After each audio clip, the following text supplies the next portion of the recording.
உங்கள் குடும்பத்தில் ஒருத்தங்க தப்பு பண்ணிட்டாங்க, சரியா?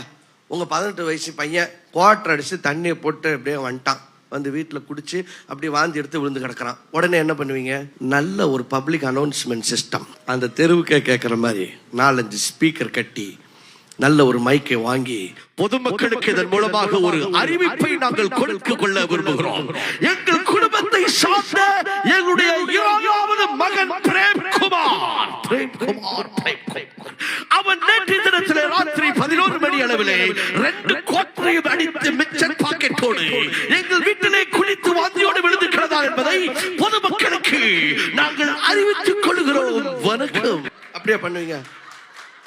உங்க குடும்பத்துல ஒருத்தன் பண்ணா அதை அமுக்கி அச்சுக்கு பூச்சிக்கிட்டு அதை உள்ளே வச்சுட்டு ஏன்டா இப்படி பண்ண அப்படின்னு சொல்லி அவன் காலில் விழுந்து அவனை எப்படி அதை கரெக்ட் பண்ணி அதை ரெடி பண்ணி அவனை ரெஸ்டோர் பண்ண பாக்குறீங்களே.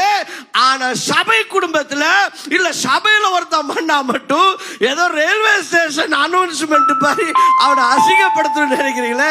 அசிங்கமாக இல்லையா? பைபிள் சொல்லுது, if somebody is caught in sin, ஒருத்தன் தவறே பண்ணிட்டானா ஆவிக்குரியவர்களாகிய நீங்கள் you have to restore him gently. சபையோட வேலை என்ன தெரியுமா? ஒரு மனுஷனை ரெஸ்டோர் பண்றது தான் சபையினுடைய வேலை. யார் என்ன பண்ணாலும் கண்டுக்க மாட்டோம் அப்படிங்கிறது இல்ல சபை. சபைனா குடும்பம்னா நீங்க தப்பு பண்ண கேட்போம். ஆனா எதுக்கு?